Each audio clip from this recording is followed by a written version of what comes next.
check-ins. Yeah, I was feeling nervous, like surprisingly so, and then like judgment on my nervousness, like, oh, I want to figure out how to get rid of it, or like pretend it's not here. Um, and then there's like high expectations of delivering, because this is about social alchemy, turning social awkward situations to art. And here's Peter Limber, the social guy, and AJ Bond, the social guy, and then we're going to do this. So it's like all this fucking pressure. Um, and then that last chorus, that like, can we still be friends? And something kind of shifted. I'm like, oh, let's just fucking call it out. And now I don't feel that nervous. So yeah, that's my check-in. AJ, would you like to check in? Peter, if this whole session goes horribly awry, can we still be friends? That's what I wanted to know. My sense is yes, but let's see how horrible things get. Yeah, I feel a bit of that nervousness, and behind my nervousness is like there's like tears somewhere in the back of my head. But then I see a lot of like familiar and friendly faces, and I have this like warm Stoa nostalgia coming up, and I'm like, oh. So that's really nice. A bit of a contradictory feeling. It's like warmth coming from here, while there's like nervousness and tears sort of up here. Mm-hmm. And AJ and I are quite excited about this session because we've been thinking about this term social alchemy for a while. And we wanted to not just do some kind of lecture, we wanted to do art. We wanted to create an experience of art. That's a high bar. So we're going to do probably many of these. So this is the first go at it.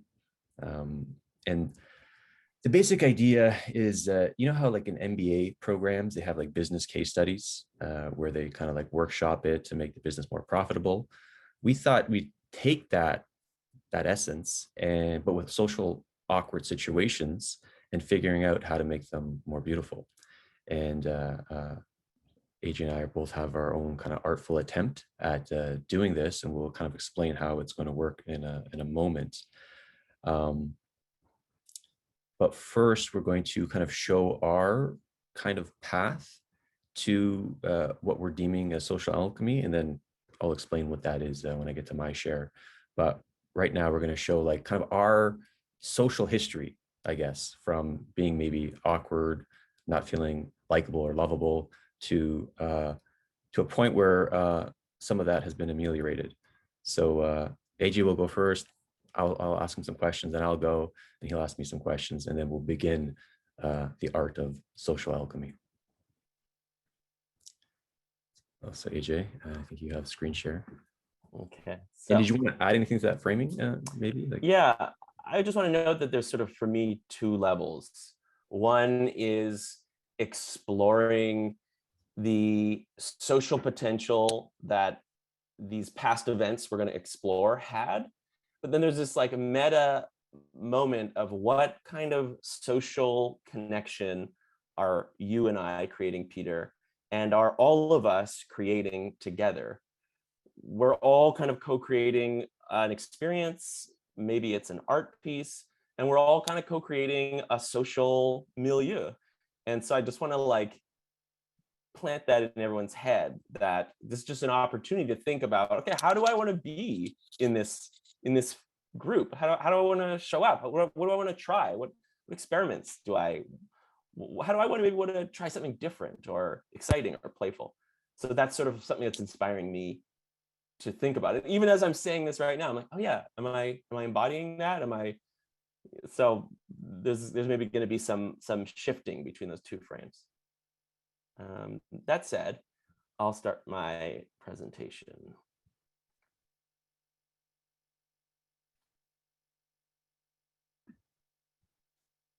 Okay. Can you see this?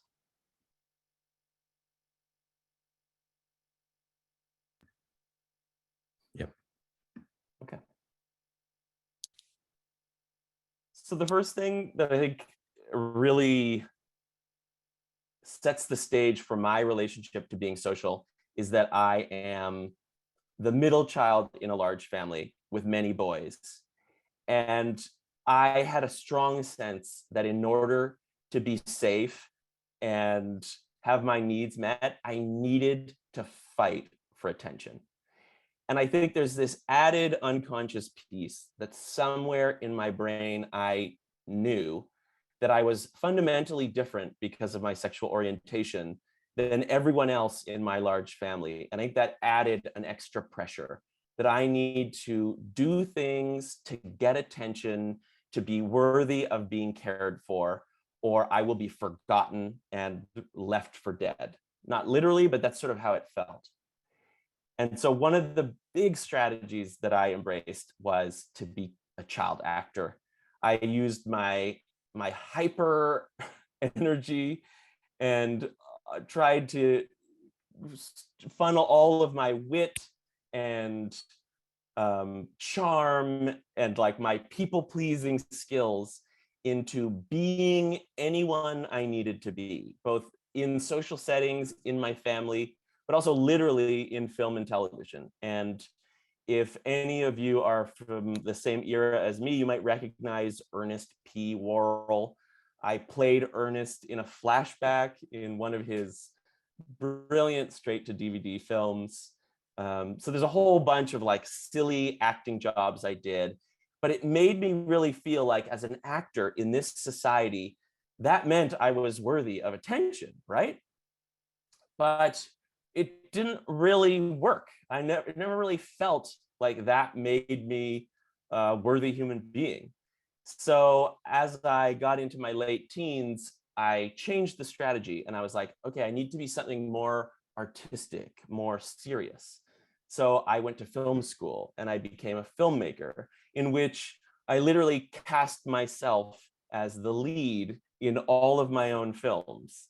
So you can kind of see this strategy of narcissistic attention grabbing, trying to convince the world that I am talented and that I am brilliant and entertaining and all of these things that I thought would make me worthy of this attention that I thought I needed.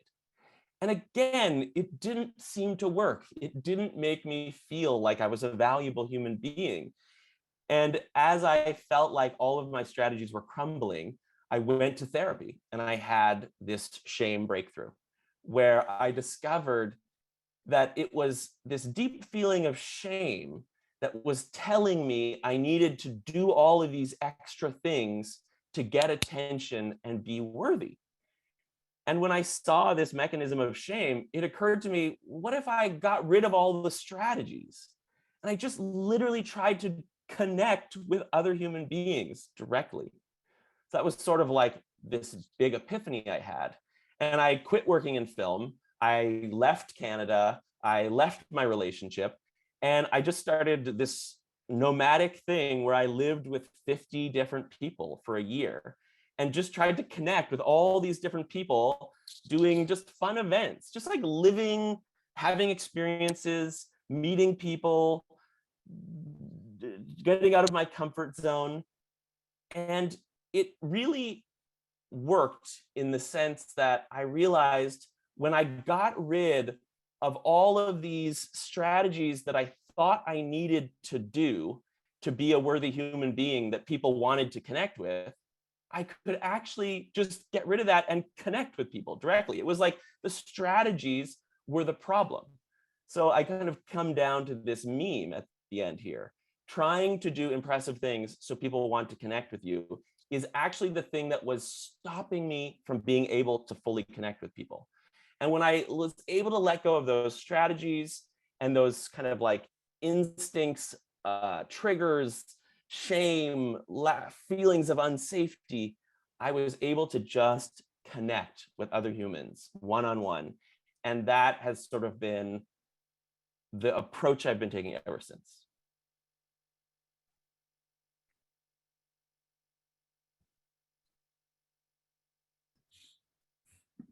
So a few questions. In you know how you're describing your past self, when you're looking for attention, when you're a child actor and a filmmaker casting yourself in the lead role, how much awareness did you have? Because you were explaining it as if, like, you know, like from your vantage point now with the frameworks and models that you have, but during that time, how aware you were of that attention seeking process, and how did how would you articulate it at the time, if you even could? It was definitely not self-aware. In fact, I had to bury so much of my sexual orientation and everything just to convince myself that I was a worthy human being. So it was sort of just like you're running this marathon, doing everything that your body and society seems to be telling you to do. And it was literally the self-awareness that got me out of that. So it was like this whole journey really could come down to completely unself-aware AJ to self-aware AJ who saw what the processes were and was able to say, that's not the strategy I'm going to use anymore. Mm-hmm. And the other question I had was about shame. You know, as your book, you're the shame educator at the Stoa for almost the whole first year, and you wrote this book, Discomfortable. And almost like all this led you to kind of a sophisticated understanding of shame. And it's almost like you built a relationship with shame itself, which my understanding of your work is almost like a mediator oftentimes between people that gets in the way of true connection. So I was wondering if you can kind of tease that out a bit. Yeah, shame was definitely the voice that was telling me I wasn't okay the way I was. I needed to add all these extra bells and whistles and strategies. Like you yourself, Peter, have used that analogy of shame as a bouncer at the door of, you know, maybe it's the door to belonging or the door to worthiness, something like that. And it was like once I befriended the bouncer, I realized that I didn't need to listen to him. And that in fact, I was already in the club of belonging. I was like, had a confusion. I thought I was outside because of him. And once we kind of like understood each other better, I just sort of like listened and felt him and just chose to do something else. Beautiful. All right, so we're going to forgo questions for now. We're going to have interactive portions later in the session. So I'm going to present my journey to social alchemy now, and AJ will ask some questions. And this is a modified presentation on something I did at Rebel Wisdom a while ago, so you might see elements of it if you attended that course. So social alchemy, boom, there's me at 17 years old, and just like sensing into past Peter. He had I feel so much love for him right now, but he had so much social anxiety. Like he couldn't even go to a Starbucks and order a coffee without his hand shaking and his voice trembling. It was that bad. But you know, he thought he was cool, he thought he was smart, all that type of stuff. But he just had a hard time relating. And so I got this bug in my head that, like, if you want to be successful in life, or if you want to have a girlfriend, you know, anything, you got to be good with social skills. So I just threw the kitchen sink at this thing. I took all these courses, Toastmaster International, became public speaking competition, went to the gold standard of social skills, Dale Carnegie, which I'll get to in a moment. And then, Second City Improv and books. I just read every book I could find on social skills. The famous How to Win Friends and Influence People by Dale Carnegie, The Game, the Pickup Artist Movement by Neil Strauss. That's not the best book in this kind of literature, but it's the most famous one. And then more about like evolutionary psychology, like chimpanzee politics, and acting things like improv, Keith Johnstone. And I would say this is like, they're like literacies, like social literacies that everyone speaks, but they don't have kind of a sophisticated understanding of. So this is like a likability literacy. This is like a seduction literacy. This is like a power literacy, probably one of the best books to get a power literacy. This is like a status literacy.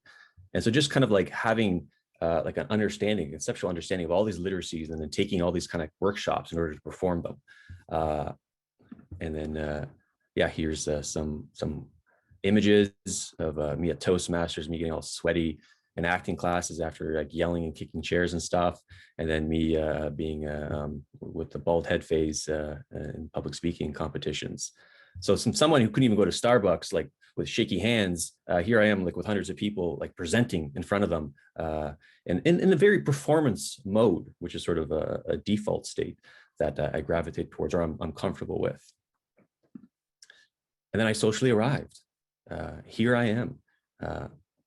All this work just to, like, get over, ameliorate my social anxiety, to find a girlfriend. It led me to become an actual trainer at the gold standard of social skill training, Dale Carnegie. So here I am at the, like with sweaty armpits and existential labor all over his face, and people who have generally happy faces.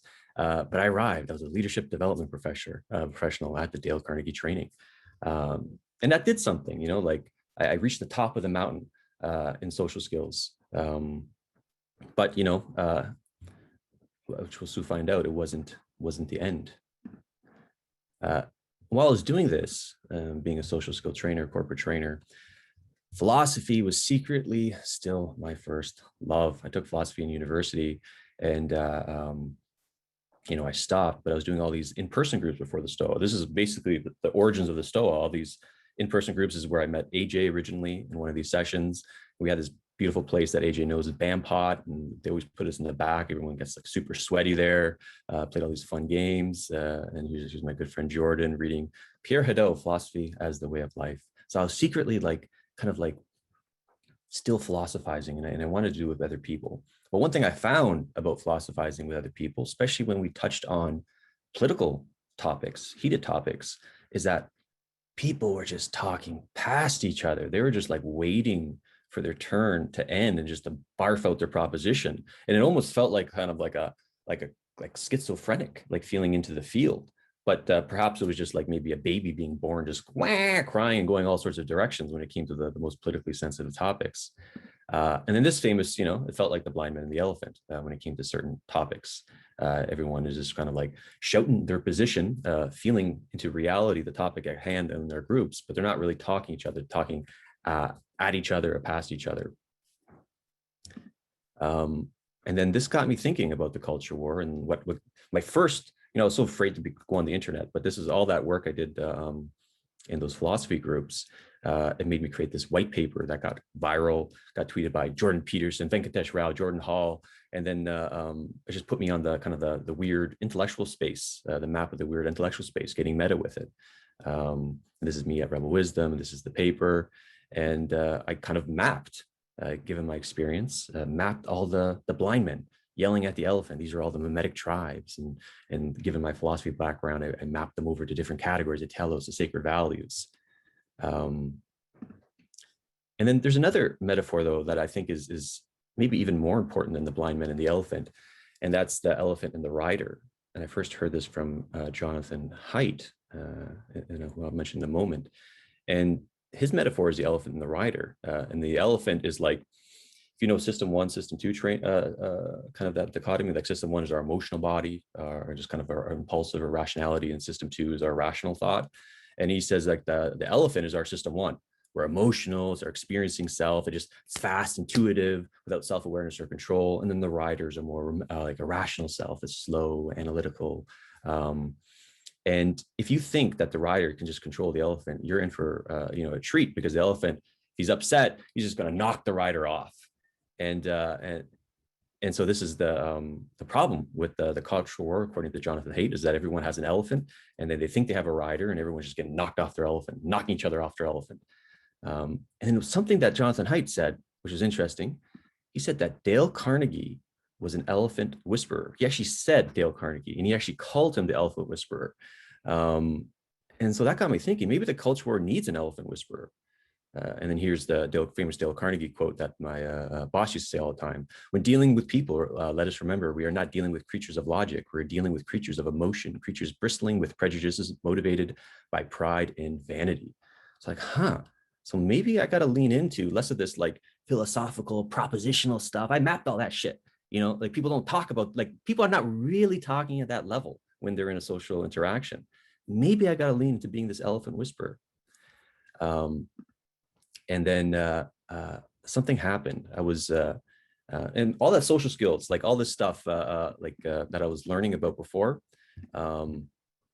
This is all kind of like, you know, what Martin Buber would call I type of relating. It's a kind of performance. It's like kind of like achievement oriented. It's like presenting yourself in a certain way, and that's great. But after a public speech, competitive public speech that I was in, someone who was in the audience approached me on the subway, and they said, "Have you heard of something called circling?" And then they tried to describe it for me, and it just sounded like wow, an intersubjective meditative practice. What the? And at the time, I was like, not really. I'm a stoic. I'm a rational guy. I'm not into this hippie stuff. And but it intrigued me. And so I went to the local Toronto circling with our good friend Taylor, which AJ knows, and it was just kind of like I was judgmental at first. I'm like, what is this? But then something's here, something's here. And then I started going more, and then we started doing like sitting in circles, sharing our feelings, staring each other in the eyes deeply with strangers.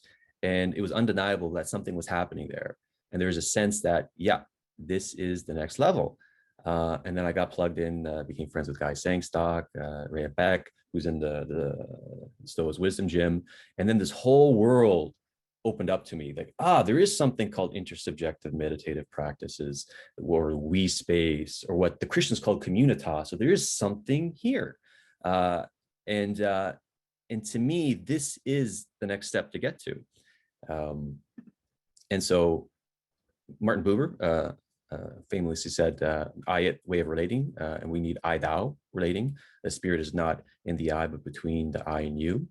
And we can kind of like feel into what it is to, I don't have to sell this to Stoa people, obviously, but the way I view social alchemy is figuring out, being artistic with moving from the I-it way of relating to an I-thou way of relating. And have anything else here? Nope. And that is the attempt that we are trying to do today. I'm curious about this transition from what I'm seeing as like your cognitive phase, understanding all of the different metic tribes, mapping it all into this felt sense, we space phase.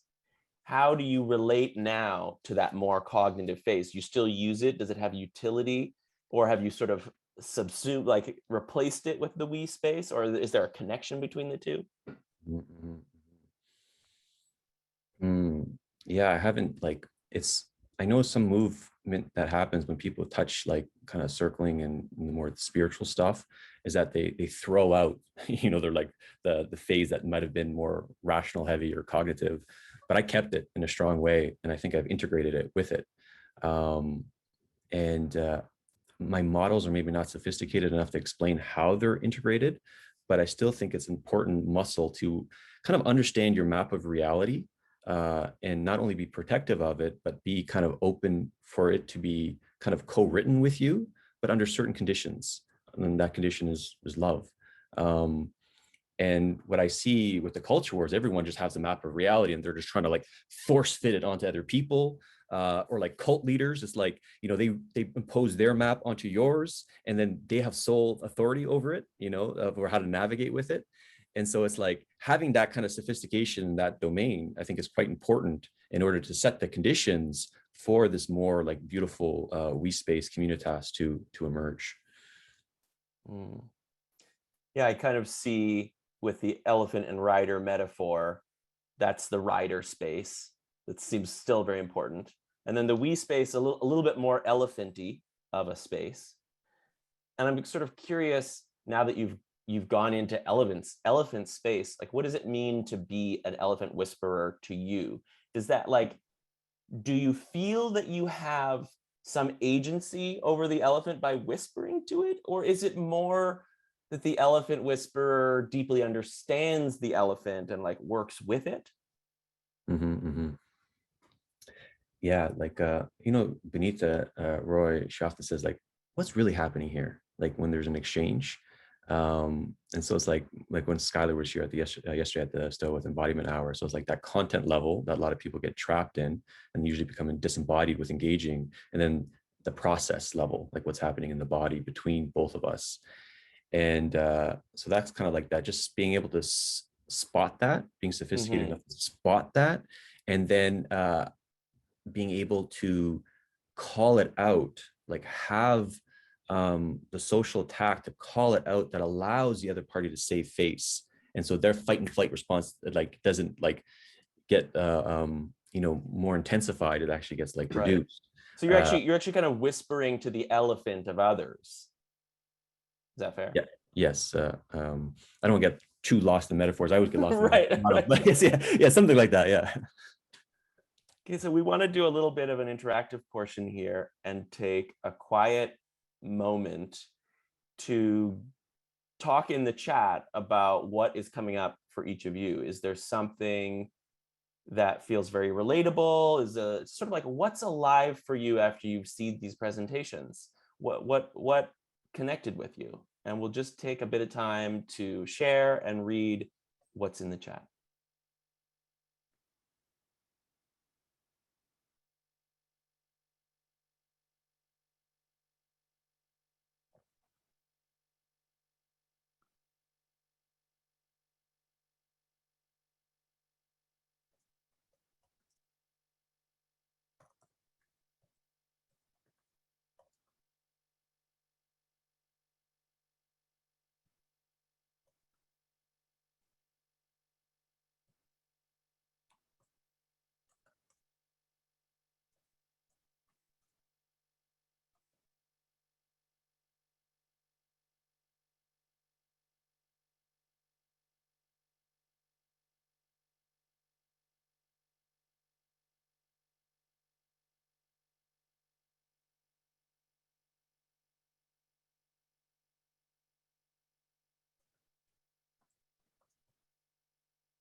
So if you have, if your fingers are on the enter button soon, we'll take another 30 seconds, send it, read a few more, and then we'll move on to the next portion.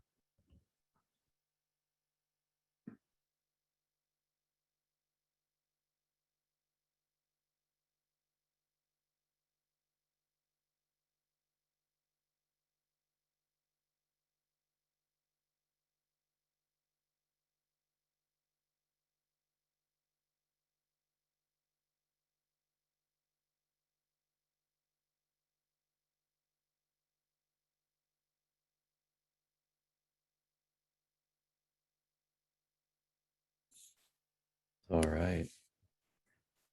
So if you could slowly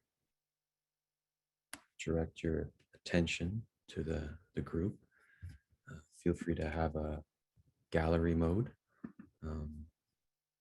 maybe hide self view if you feel that's something you might want to experiment with today. Then just kind of stretch if you need to stretch, stay in your seat.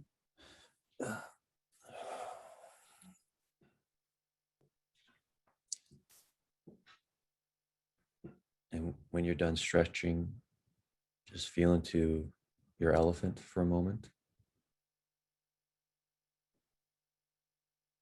from toes to head. Maybe feel into the part that is not being felt, and then feel there.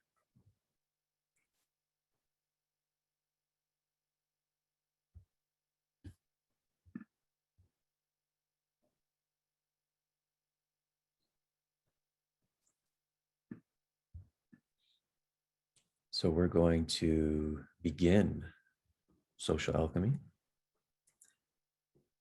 It's going to be two parts. I'm going to lead the first part, and then we'll take a break. And then AJ will lead the second part. And our roles are going to switch.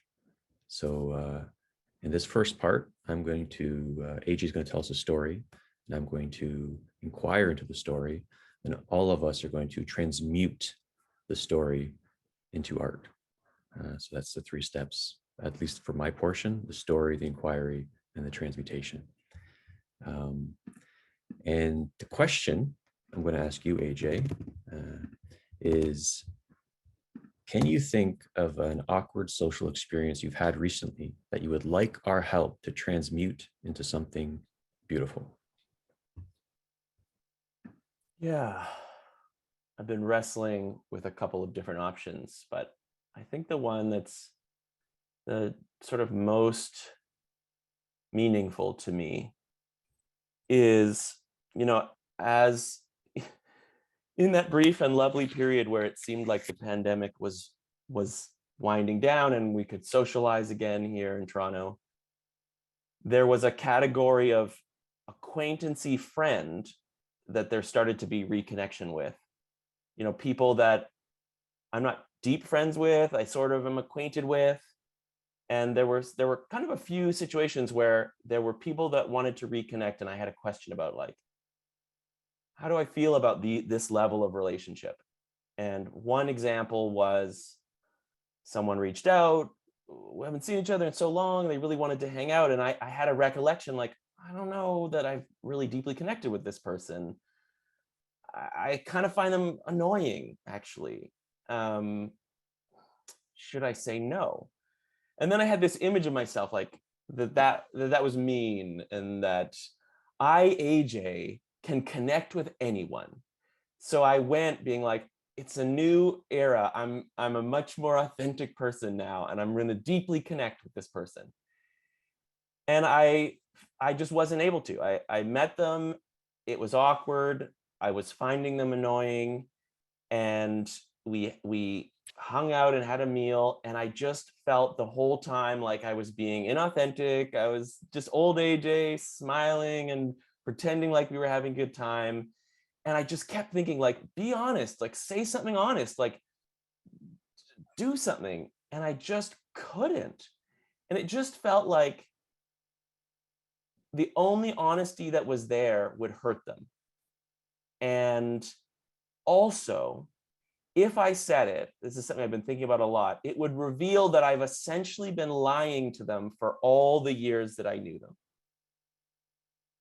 And I left the situation feeling so bad, like I had just failed, that I'm not this authentic, connective person, that I just, it was like, it was my fault that it wasn't fun. That's how it felt. Is that enough detail for you?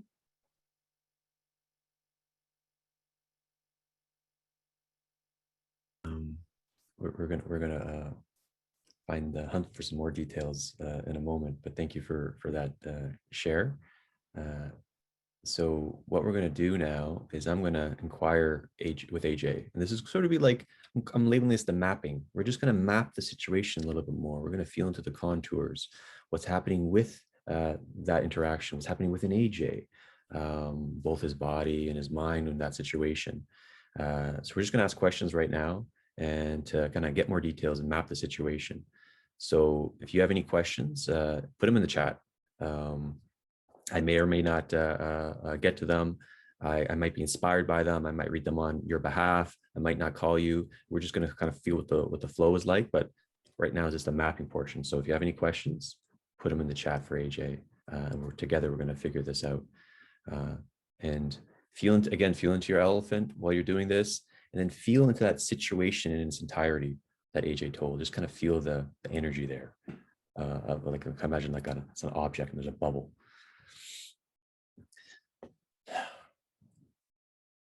So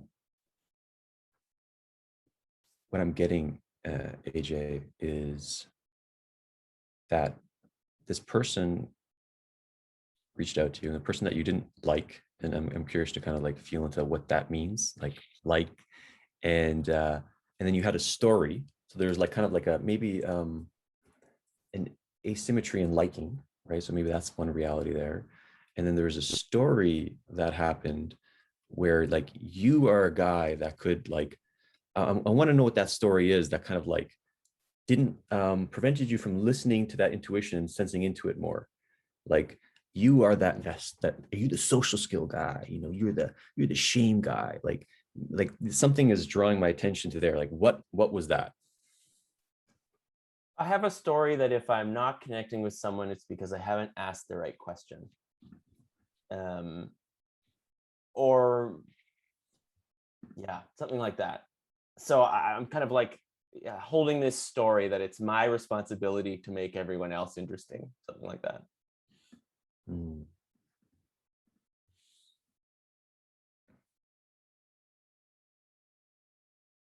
So in a way, it feels like the burden is always on you. Mm-hmm.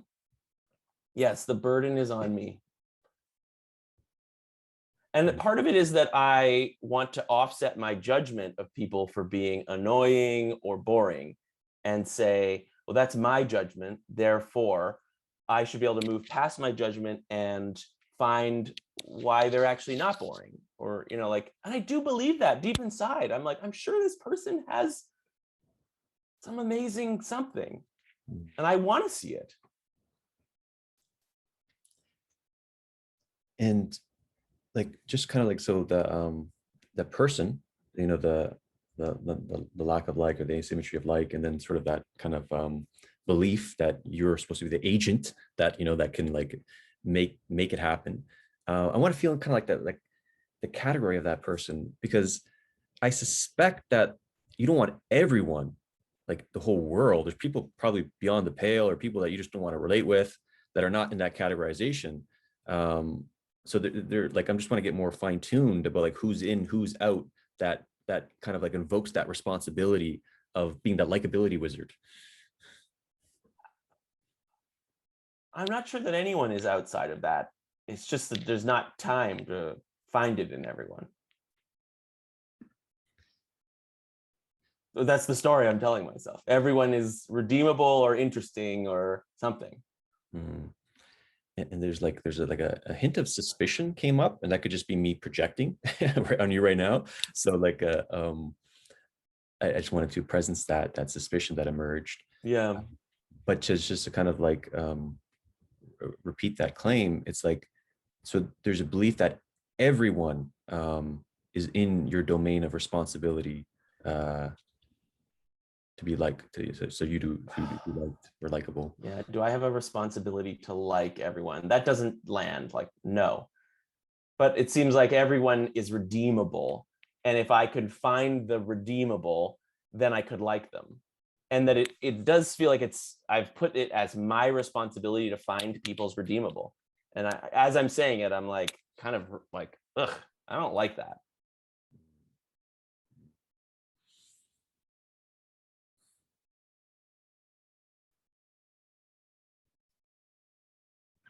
Yeah, there's a part of me that's interested to kind of like tease out the categorization of schema of like, the redeemables.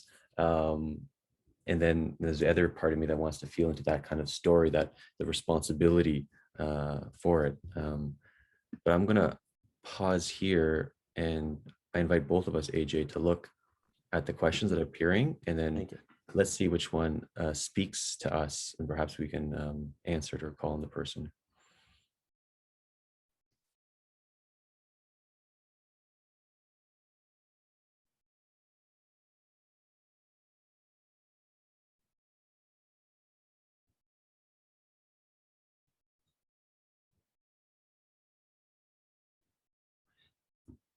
And for this portion, let's avoid advice giving or any kind of offerings of like kind of transmuting the situation. Let's just kind of really try to map it.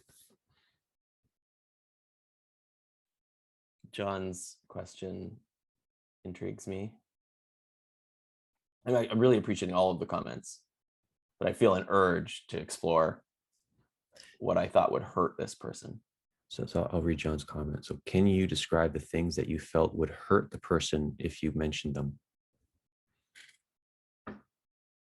Yeah, and it was to say that I often don't enjoy hanging out with you, and I have judgment that you're kind of annoying or boring or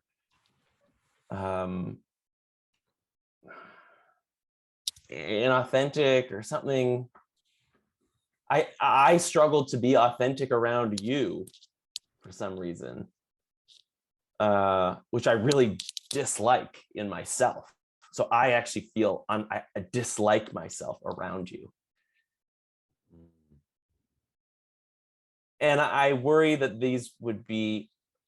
they would experience unpleasant impact and that they would freak out.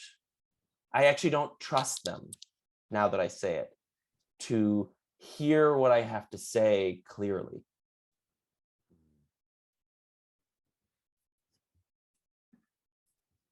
I don't trust them.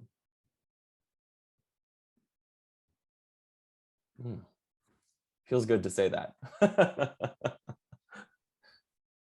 Is there conflicting emotions that come online when you say that? Like, was there like an oscillation between feeling something unpleasant before it felt good? Yeah, there's something freeing about realizing that I don't trust them.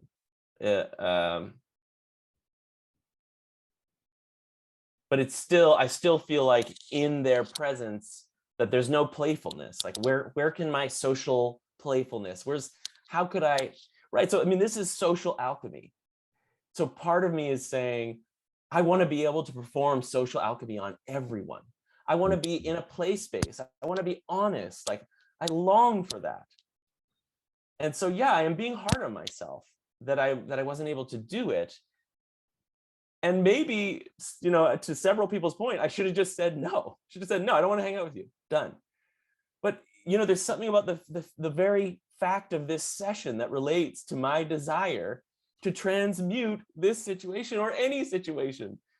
And maybe there is some meta thing here where it's like, how do you transmute the untransmutable? Right. What do you do in that situation? And I'm not asking that literally, like you got to answer it, but that's the inquiry I'm at now. This is so good. Because my original questions were getting at the crux of what I thought your maybe mental schema was, that made you put you in a situation that you probably shouldn't have been in the first place. But then, you know, it was more a philosophical inquiry, so space wasn't there for that. I think it's safe to say that that is true. Yeah, yeah, and this is kind of like, this is cool because I'm going to bring up my own thing, because I have the same sort of thought, right? That like, whatever we want to call it, you know, I'm a social alchemist. It's a superpower. I should be able to go in any situation, just like whoop, and then just kind of make it beautiful. But it's like, you know, it takes two to tango. And then if there's a genuine sense of like lack of trust or respect or something else, or like, you know, it's like that's incapacity too, capacity on the other person. I'm having a bit of an inspiration moment, and actually this was inspired by something that Cheryl said, who is here. Like, what about beauty, the beauty of ugliness? You know, like, we're trying to create beautiful social situations, but can there be a beauty or an acceptance or an insight that I could be honoring here in the ugliness of this social situation? Ugliness in my mind. Does that make sense? Mm-hmm. Mm-hmm.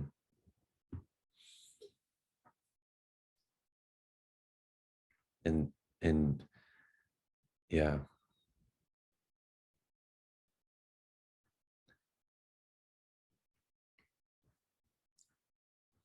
my sense is, do you want to take a look at the chat again, AJ, and kind of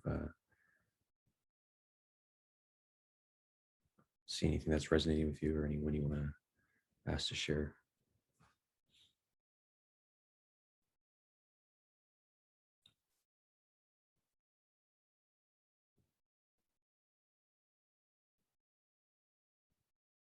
I mean, I can feel pressure that I'm supposed to come to some kind of resolution. And I also feel a bit of resistance to that. Like, well, maybe I don't want to force some kind of resolution here. I will say that there's a longing in me to be able to be honest with everyone. That's another kind of story I'm telling myself, that I should have been able to find a way to be honest that was connective, which is a bit of a boundary confusion because I can't control their reaction. Mm. And this is kind of tying to the when I was reading the chats, Cheryl's comment just kind of like was like, I couldn't stop looking at it. And so there's a part of AJ that knows it's probably wise to like maybe update his mental model so he doesn't hang out with people who he doesn't like or trust. But then there's another part of AJ that, like, you know, in the situation, there's almost like kind of a, what I'm sensing is some kind of regret that you weren't forthright, honest. Um, and then and I'm curious what Cheryl's question evokes. What does it feel like, this sense that you were lying to them all these years? It feels very scary. There's shame. It's like, I'm bad. I'm a liar. It's like, I've been teasing this out a lot lately. It's not just hard to say I have judgment. I'm also saying I've been a liar all these years. So I'm both hurting them and making myself look bad. So it just feels doubly repulsive to do. And yet here I am, desperately longing to be able to be more honest.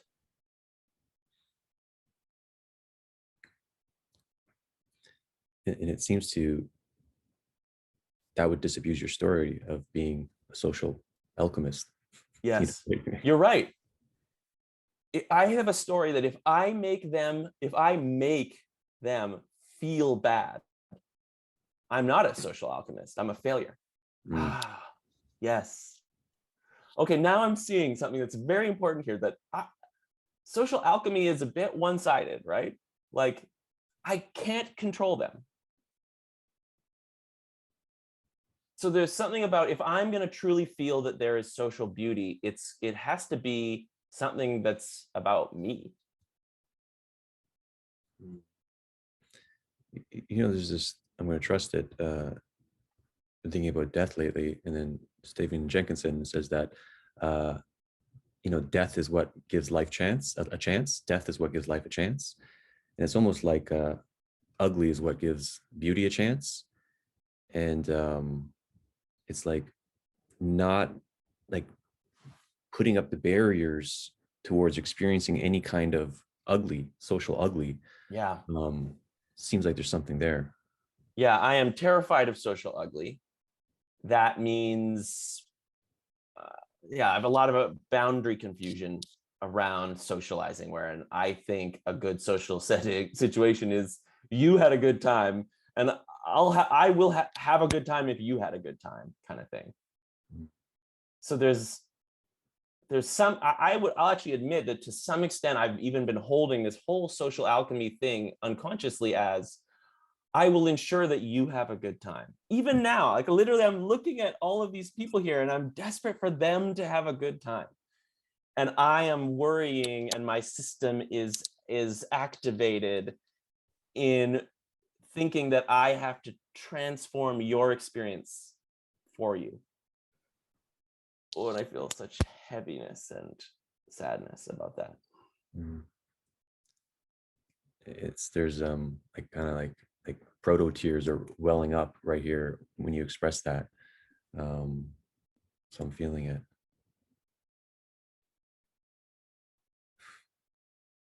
I'm liking just sort of seeing these faces, looking and knowing that I have no control.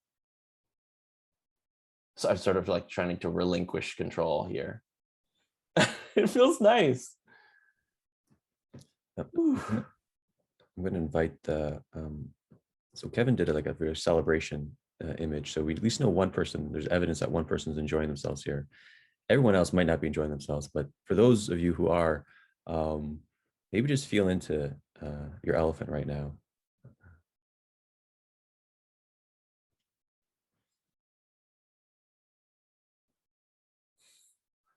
What I want is for someone to not be enjoying themselves and for me to sit with the okayness of that.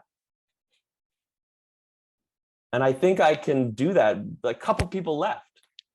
So I'm gonna, maybe they weren't enjoying themselves. And I wanna cuddle with that. Like me and them not enjoying themselves are just like having a slumber party. Mm-hmm. I'm sad about it. It's funny. I'm usually obsessed with the number to 10. Like sometimes in certain sessions, I'm like, I'm looking at that, don't leave. And then with this session, I'm really in it with you. Because to me, like we said when we came into it, like let's make this art for ourselves. And I'm just for time sensitivity, we're going to pivot to the next portion of my portion. But like just one more question for you, AJ, is there was something there that you did like almost like a reaching move that like you saw what the thing that was wise to do, and that's like, how do I make social ugly beautiful? There was like kind of like a move that you said in the beginning, um, and there's that seems like to be a question that I'm leaving with here, like sort of like how to like lean into the social ugliness and not make it beautiful, or not try to or see it beautiful, because that's just disabusing reality, but sort of like being in relationship with it. And when I say that, I'm curious what kind of lands for you being in relationship with being someone who wasn't in integrity with his word, who was performing with a person.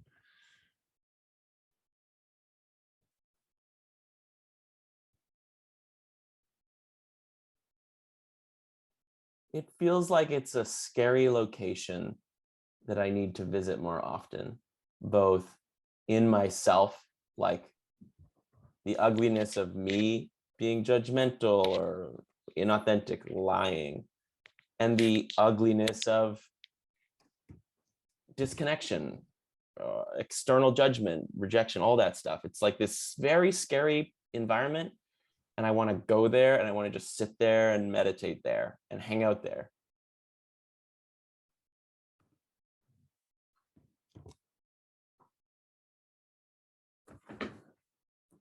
So for everyone in the room now, what could you offer AJ to make his relationship with this social situation slightly more beautiful? It could be a technique, a mental model, a quote, something you read or watched, or anything you want to share, encouragement. Just put that in the chat now. And everyone else, if you to share, just feel into your elephant, feel into the collective elephant. And then AJ and I will read the shares coming in.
And AJ, I'm curious, feel free to share anything that resonates with you that you're reading.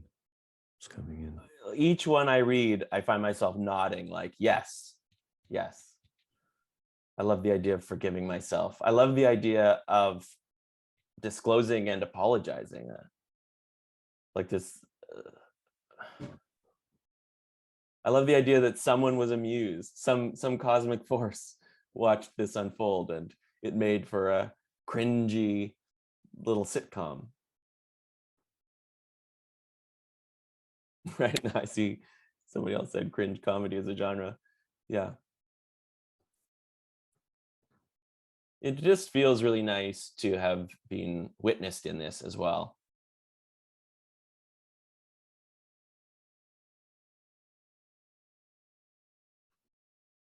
Yeah, and there's a lot of like invitations of just accepting this is how it is.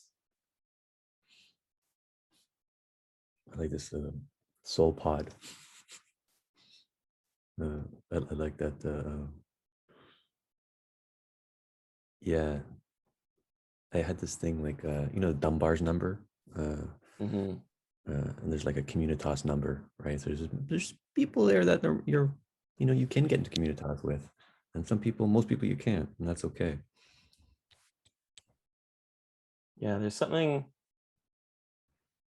Sisyphean about endlessly trying to connect with someone who you just never could connect with. There's something misguided and heroic about it in my mind. Yeah, well, I really appreciated this. So how we're going to close this portion, I'm going to give AJ an offering, and then AJ will close with what he's taken away from this, and then we'll go for a break. So, yeah, you said something interesting in the beginning, or when we were planning this, is that like, yeah, let's kind of make this about us, like the relationship between you and I. Let's get meta with it and do it. And so I think my offering is related to that, and I think it's going to be a dispositional offering. Because one of the things that really kind of annoyed me, and it's like the annoyance that started ratcheting up when I was doing circling, is like what they call caretaking energy. Mm-hmm. Someone expressed like something like they something that's like was beautiful, authentic, all that type of stuff about feeling not connected. And then there's just this rush of energy, like it's okay, like we're just like directly or indirectly. And that communicates that like yes, we know you don't feel connected, but we're here for you, right? Just kind of like communicating with that. And there's sometimes that feels that's really needed, but sometimes it doesn't feel needed. And between you and I don't want to engage in, there's an impulse for me to caretake that came online. It was slight. I just slapped it away. And I'm like, I don't need to caretake with AJ anymore. Like you and I have established enough kind of trust via how we show up with each other. So there's a part of me that wants to not police my caretaking energy towards you, that impulse, but just sort of like not indulge in it. Mm-hmm. Mm-hmm. I appreciate that. And I love that moving forward, this inquiry has led to you and I, at least, kind of, I like to also commit to that in our relationship. And yeah, I'm curious how, anything that was shared today landed with you, and what your I imagine there's gonna be a lot you're taking away with from this, but like what's maybe one thing you're taking away?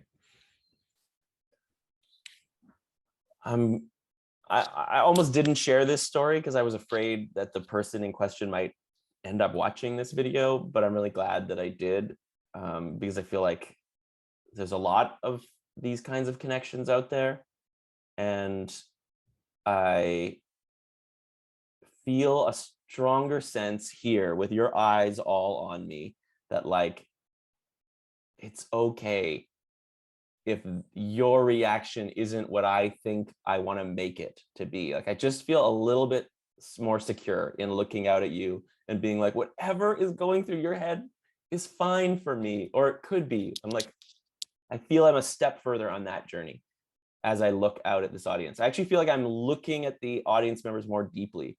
I think in the past I sort of like glance at the audience, but don't really want to know what they think, because if they think something that I've decided is hurtful for me, then it's hurtful. So thank you all for just being yourselves. Mm. And thank you, AJ, for sharing today. Everyone's good, but thank you for AJ.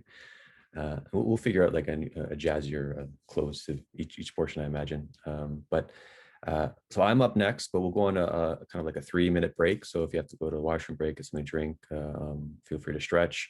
Well, we're officially here for 90 minutes, but probably go a little longer.